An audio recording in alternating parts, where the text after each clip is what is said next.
आने वाली इलेक्शन में हम स्वीप करेंगे। हमारी अपनी बलबूते पे जहां सरकार होगी, गुलाम नबी आज़ाद चीफ मिनिस्टर होंगे और हम सब उनके साथी उनके साथ होंगे। कांग्रेस को अपने ऑर्गेनाइजेशन सेटअप में तब्दीली लाने की ज़रूरत है, ऑर्गेनाइजेशन को ठीक करने की ज़रूरत है। जब हमारी ही सुनवाई वहाँ नहीं हुई, हम मजबूर हो गए कि हमें पार्टी छोड़नी पड़ी। ताराचंद जी की बात करें तो उनकी पोजीशन इस पार्टी में क्या है? आप देख रहे हैं रोज डेली वेजर नीड बेसिस सड़कों पे है और दूसरे लोग भी रोज धरने जुलूस हो रहे हैं और किसी की कोई सुनवाई नहीं। राजनीति की बात करें तो इस समय सबकी नज़रें इलेक्शंस पे हैं कि कब इलेक्शन सामने आती है। वहीं जिस तरह से अब हर कोई एक पार्टी से दूसरी पार्टी में जा रहा है और कुछ अपनी पार्टियां बना रहे हैं। इस समय मेरे साथ पूर्व डिप्टी सीएम ताराचंद जी मौजूद हैं, जो हाल में ही डेमोक्रेटिक आज़ाद पार्टी में शामिल हुए हैं। गुलाम नबी आज़ाद जी के साथ लंबा सफ़र तय किया है, कांग्रेस की बागडोर संभाली थी और उसके बाद अब एकाएक कांग्रेस को अलविदा कहा है।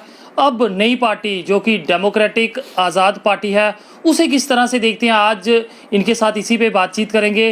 ताराचंद जी, पहले तो जेके चैनल पे आपका स्वागत है। नमस्कार, बहुत बहुत शुक्रिया आपका। ताराचंद जी, डेमोक्रेटिक आज़ाद पार्टी, नाम भी आज़ाद, तो किस तरह का लगता है कि कांग्रेस में जिस तरह की घुटन थी, लंबा समय ज़रूर लगा कांग्रेस को अलविदा कहने के लिए, मगर आने वाला सफ़र किस तरह से देखते हैं?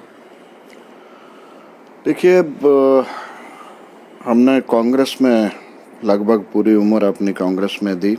जब से हम राजनीति में आए, एक पॉलिटिकल वर्कर के तौर पे हमने पॉलिटिक्स शुरू की, तो पूरी उम्र आज तक हमने कांग्रेस में ही दे दी। हालात के चलते, क्योंकि समय ने करवट ली, हालात जो थे वो बदले, हमने कोशिश की कि इन हालात को ठीक किया जाए, हाईकमान के पास अप्रोच की जाए कि इस वक्त पार्टी जो है दिन ब दिन कमज़ोर होती जा रही है, लोग पार्टी से नाराज़ होके दूर जाते जा रहे हैं। लेकिन बदकिस्मती की बात है कि हाईकमान ने हमारी बात तक नहीं सुनी। आज लोग बहुत ही परेशानी में हैं, चाहे वो बढ़ती हुई महंगाई हो, बढ़ती हुई बेरोज़गारी हो। हालांकि इस सरकार ने जो वायदा किया था 2014 के इलेक्शन में कि हम हर साल 2 करोड़ लोगों को सरकारी नौकरियां देंगे, आज 8 साल हो गया, किसी को कोई नौकरी नहीं मिली, जबकि 16 करोड़ लोगों को नौकरी मिल जानी चाहिए थी। तो कहने का मतलब कि बेरोज़गारी दिन ब दिन बढ़ती जा रही है और इस सरकार की गलत नीतियों से जो प्राइवेट सेक्टर था, इंडस्ट्री थी, वो भी काफ़ी हद तक ठप होकर रह गया और करोड़ों लोग प्राइवेट सेक्टर से भी बेरोज़गार जो थे वो हो गए और डेवलपमेंट के काम एकदम ठप होकर रह गए हैं। जो मज़दूर लेबरर जो काम करके दिहाड़ी लगा के अपने बाल बच्चे को पालता था, आज उसको मजदूरी नहीं कहीं भी मिल रही। ये सारी चीज़ों को मद्देनज़र रखते हुए आप देख रहे हैं रोज डेली वेजर नीड बेसिस सड़कों पे है और दूसरे लोग भी रोज़ धरने जुलूस हो रहे हैं और किसी की कोई सुनवाई नहीं। तो इस वक्त अपोजिशन का फ़र्ज बनता था, कांग्रेस पार्टी का फ़र्ज बनता था कि तमाम अपोजिशन के लोगों को इकट्ठा होके इस वक्त लोगों की आवाज़ उठानी चाहिए थी, सरकार के ख़िलाफ़ लड़ना चाहिए था कि ये जो मसले हैं इनको हल किया जाए। लेकिन कांग्रेस की तवज्जो इस तरफ नहीं गई। हमने टाइम मांगा कि हमें समय दिया जाए ताकि हम बात करें कि ये कमियां आ रही हैं, लोग नाराज़ हो रहे हैं, लोगों की परेशानियां हमें मिलने का टाइम नहीं दिया गया। तो इस वक्त जो समय है, हम पॉलिटिकल वर्कर हैं। पॉलिटिकल वर्कर जो है उन्होंने लोगों की सेवा के लिए होते हैं, लोगों की मुश्किलातों में उनकी मदद करने के लिए होते हैं। तो अगर हमारी ही सुनवाई पार्टी में नहीं है तो हमने मन बनाया कि हम अपनी नई पार्टी बनाएंगे जो सेकुलर पार्टी होगी, जो जम्मू और कश्मीर को बराबर साथ लेके चलेगी, जो हिंदू मुस्लिम सिख ईसाई बौद्ध सबको साथ लेके चलेगी, जो सब रीजन, चाहे चनाब सब रीजन हो, चाहे हमारा पीर पंचाल का सब रीजन हो, कठुआ छांबा के डिस्ट्रिक्ट हों, ऐसे ही कश्मीर में साउथ कश्मीर हो, नॉर्थ कश्मीर हो, सेंट्रल कश्मीर हो, जो सबको साथ लेके चले और लोगों की मुश्किलातें जो इस वक्त दरपेश हैं उसके लिए लड़ाई लड़ें, उनके लोगों की आवाज़ बने। इसलिए हमने ये नई पार्टी का गठन जो है, एक सेकुलर पार्टी का गठन किया है जिसके चेयरमैन जनाब गुलाम नबी आज़ाद हैं। पोजीशनों की बात करें कि अभी ये पता चल पाया कि किसकी क्या पोजीशन इस पार्टी में है? देखिए, सबसे पहले हमारी कोशिश है कि हम जल्द से जल्द अपनी पार्टी को रजिस्टर करवाएं। हमने अपनी पार्टी का नामकरण किया है डेमोक्रेटिक आज़ाद पार्टी। आज़ाद का मतलब स्वतंत्र है। आज़ाद साहब ने जो खुद भी कहा था कि इसको ये मत समझें कि गुलाम नबी आज़ाद, आज़ाद का मतलब स्वतंत्र। तो डेमोक्रेटिक आज़ाद पार्टी का नामकरण हमने किया और झंडा, 3 रंग का झंडा, मस्टर्ड, वाइट और गहरा नीला झंडा 3 रंग का हमने बनाया। अब हमने इलेक्शन कमीशन के पास अप्रोच की है कि हमारी पार्टी रजिस्टर हो। जब रजिस्टर होगी तो उसके बाद पार्टी पोजीशन की बात आएगी। हमारे पास बहुत ज़्यादा कैडर है जम्मू में भी और कश्मीर में भी, जिनको हम अलग अलग ओहदों पे तैनात करके अलग अलग जिम्मेवारियां दे के पार्टी को मजबूत करने की कोशिश करेंगे। हमारी ये भी कोशिश रहेगी कि हम दोनों रीजन प्रोविंशियल प्रेसिडेंट और प्रोविंशियल कमेटीज़ भी बनाएंगे, जम्मू की अलग और कश्मीर की अलग, ताकि जम्मू वाले कश्मीर में जाके काम नहीं कर पाएंगे, कश्मीर वाले जम्मू आएंगे तो आने जाने में ही समय जाया होगा, पार्टी को मजबूत नहीं कर पाएंगे। इसलिए कश्मीर के लिए अलग प्रोविंशियल कमेटी होगी, जम्मू के लिए अलग प्रोविंशियल कमेटी होगी। फिर उसके अलावा हमने 3 सब रीजन जो हैं, जैसे चनाब वैली, पुंछ राजौरी और जम्मू सेंट्रल, इनकी 3 कमेटीज़ अलग अलग होंगी। ऐसे ही कश्मीर में साउथ कश्मीर, सेंट्रल कश्मीर और नॉर्थ कश्मीर की अलग अलग कमेटीज़ होंगी जो आज़ाद साहब ने अनाउंस की हैं और जो हमने अपने कॉन्स्टिट्यूशन में प्रपोज किया है रजिस्ट्रेशन के लिए। उसके अलावा डिस्ट्रिक्ट कमेटीज़ होंगी, डिस्ट्रिक्ट के बाद ब्लॉक कमेटीज़ होंगी और ब्लॉक के बाद जो सबसे ज़्यादा ज़रूरी है, हमने पंचायत लेवल पे, वार्ड लेवल पे कमेटीज़ को मजबूत करके बनाने का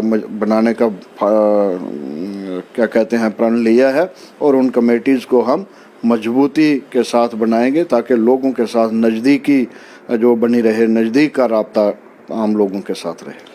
खासकर इसमें एक और बात देखने को मिली, गुलाम नबी आज़ाद साहब द्वारा ये भी कहा गया कि महिलाओं को इसमें खासकर आगे बढ़ाया जाएगा। उस पे अभी तक कोई ऐसा चेहरा सामने आया और किस तरह की बात रखना चाहेंगे? देखिए, महिलाओं की आबादी तो 50% इस दुनिया में है, मुल्क में है और हमारी रियासत में है।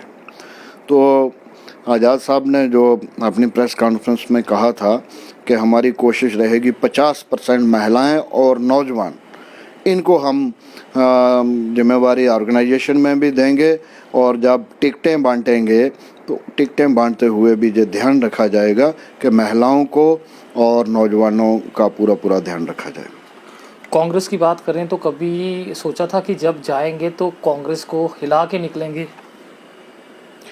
देखिए, अपना घर अपना होता है, चाहे छोटा हो, ख़राब हो, ठीक हो, लेकिन किसी का मन नहीं चाहता कि वो अपना घर छोड़े। हमने कभी सोचा नहीं था कि हम जीते जी कांग्रेस को छोड़ेंगे, लेकिन आज हालात ने मजबूर कर दिया, क्योंकि हम पॉलिटिकल वर्कर हैं, हम लोगों के लिए, लोगों की मुश्किलातों के लिए। अगर मुश्किल दौर में हम लोगों के काम नहीं आए तो हमें पॉलिटिक्स में रहने का कोई हक नहीं है। तो जब हमने ये देखा कि कांग्रेस की आला हाईकमान जो है उसने हमारी बात तक सुनने को गवारा नहीं किया, हमने 2-3 साल लगातार कोशिश की, जो हमारे एक्स मिनिस्टर दूसरे सीनियर लीडर थे, कि मिल के हम बताएं कि ग्राउंड रियलिटी क्या है, पब्लिक की परेशानी क्या है, कांग्रेस को अपने ऑर्गेनाइजेशन सेटअप में तब्दीली लाने की ज़रूरत है, ऑर्गेनाइजेशन को ठीक करने की ज़रूरत है।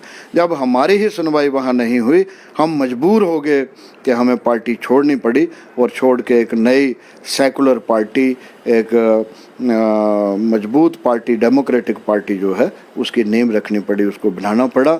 और गुलाम नबी आज़ाद जैसे कद्दावर लीडर को हमने रिक्वेस्ट करनी पड़ी कि आओ हमारी रहनुमाई करो, हमारी लीडरशिप करो, हमें मार्गदर्शन करो, ताकि हम जम्मू कश्मीर के आवाम की बेहतरी और बहबूदी के लिए काम कर सकें। हम उनके भी मशकूर हैं कि उन्होंने इतना बड़ा देश छोड़ के, जो अपोजिशन के लीडर रहे, जूनियर मिनिस्टर रहे, चीफ मिनिस्टर रहे, आज वो सारा कुछ छोड़ के वो एक रियासत में डेमोक्रेटिक आज़ाद पार्टी के चेयरमैन बने। ये हमारी रिक्वेस्ट पे, जम्मू कश्मीर के अवाम की, जम्मू कश्मीर के लोगों की रिक्वेस्ट पे उन्होंने ये मंजूर किया, बनना मंजूर किया। ताराचंद जी की बात करें तो उनकी पोजीशन इस पार्टी में क्या है? देखिए, मैंने जब शुरू किया था तो मैं क्या कहते हैं प्राइमरी मेंबरशिप से शुरू किया।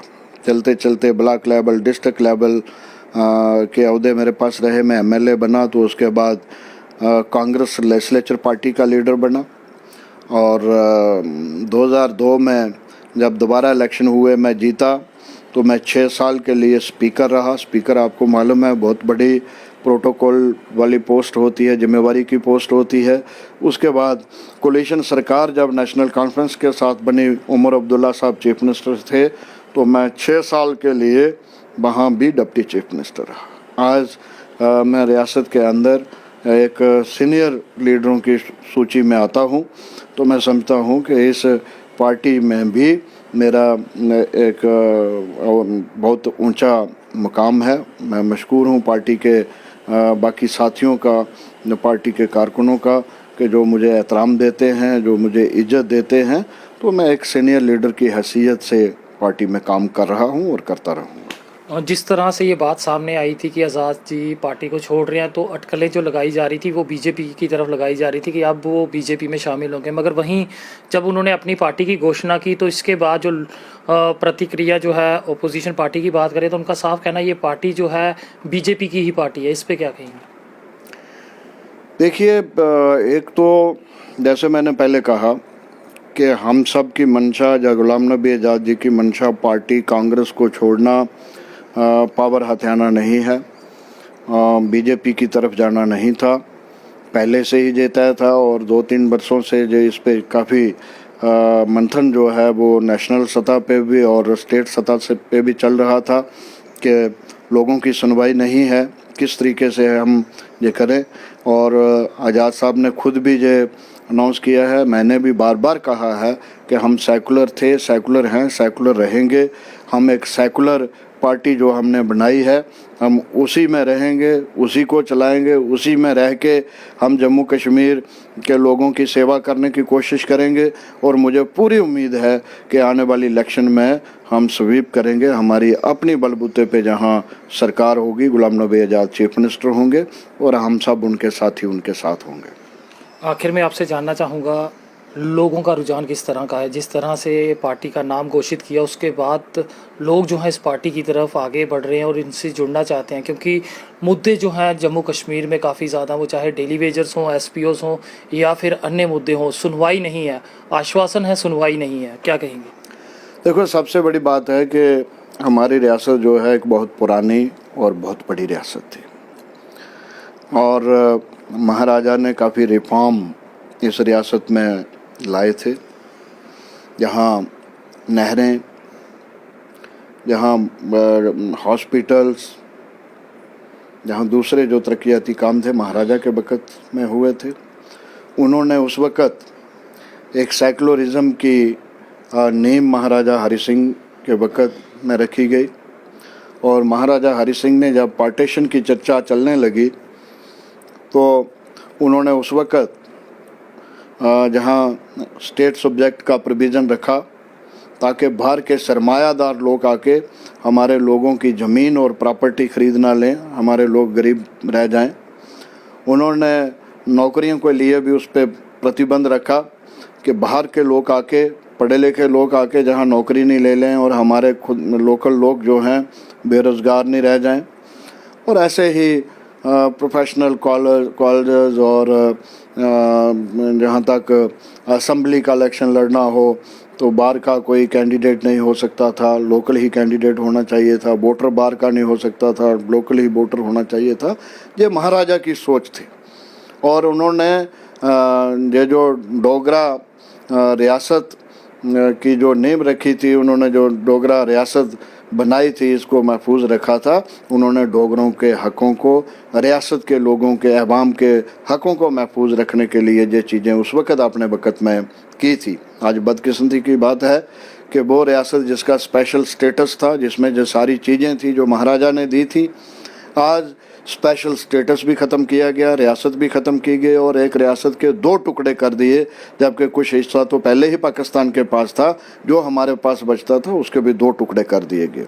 हमारी सबसे पहली डिमांड है हमारी सबसे पहली कोशिश है कि हमें रियासत का दर्जा जो है, फुल फ्लैज रियासत का दर्जा जल्द से जल्द वापस मिलना चाहिए और कॉन्स्टिट्यूशनल गारंटी के साथ मिलना चाहिए। लैंड और जॉब की लीगल गारंटी होनी चाहिए।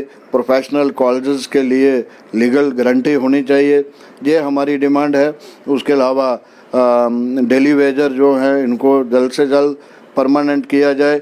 और मैं ये कहना चाहूँगा कि गुलाम नबी आज़ाद साहब के 2.5 बरस जो उन्होंने इस रियासत में एज चीफ मिनिस्टर काम किया, जिसमें मेडिकल कॉलेज, जिसमें बड़े बड़े हॉस्पिटल, जिसमें यूनिवर्सिटीज़, नेशनल हाईवे, रेल लाइनें, हज हाउस, यात्री भवन, ट्रिपल शिफ्ट का काम करना, बाकी जो तरक्याती काम उन्होंने किए, रोज़गार के साधन देना, उनके 2.5 बरस रियासत के लोगों से भूले हुए नहीं हैं। चाहे वो किसी भी पार्टी से वाबस्ता है, वो सब याद करते हैं कि नहीं जी, गुलाम नबी आज़ाद एक बहुत अच्छे लीडर हैं, इन्होंने अपने 2.5 बरसों में बहुत काम किया। ऐसे ही हमारी सरकार भी अगर कोलिशन में रही तो हमने भी सब डिवीज़न बनाए, तहसीलें नहीं बनाई, सैकड़ों की तादाद में सब डिवीज़न, तहसीलें, नियाबतें, नए ब्लॉक, हॉस्पिटल, और आपको मालूम होगा central university Jammu, central university Kashmir, और बहुत सारी सड़कें, आज हज़ारों किलोमीटर सड़कों का जाल है पूरी रियासत के अंदर, वो हमारी सरकार के वक़्त का है। हज़ारों डेली वेजर, नीड बेसिस, रहबरे ज़राअत, रहबरे तलीम, रहबरे खेल जो लगे वो हमारी सरकार के वक़्त लगे, क्योंकि हमारा कामकाज जो है वो लोगों ने देखा है।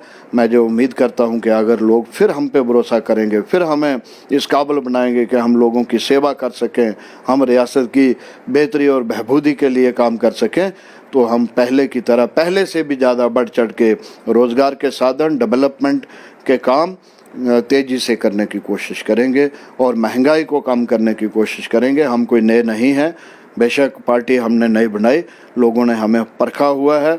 हमने चाहे वो लोगों के कच्चे घरों का मकान, पक्के मकान बनाने की बात हो, ओल्ड एज बेसहारा लोगों को पेंशनें देने की बात हो, रोज़गार देने की बात हो, हर शोबे में हमने काम किया है। बहुत बहुत शुक्रिया सर हमसे बात करने के लिए। और अगर फिर लोग मौका देंगे तो पहले से भी ज़्यादा अच्छे करने की कोशिश करेंगे। तो इस समय हमारे साथ पूर्व डिप्टी सीएम ताराचंद जी मौजूद थे, जिन्होंने अपनी बात रखी और गुलाम नबी आज़ाद जी का साथ उनके साथ, और पार्टी भी अब नई डेमोक्रेटिक आज़ाद पार्टी, इस पार्टी को किस तरह से आप देखते हो और क्या कुछ आपकी राय है, ज़रूर कमेंट सेक्शन में अपनी राय साझा कीजिए। फिलहाल देखते रहिए जेके चैनल। मुझे महेंद्र जीत सिंह और मेरे कैमरा पर्सन रघु को दीजिए इजाज़त। नमस्कार।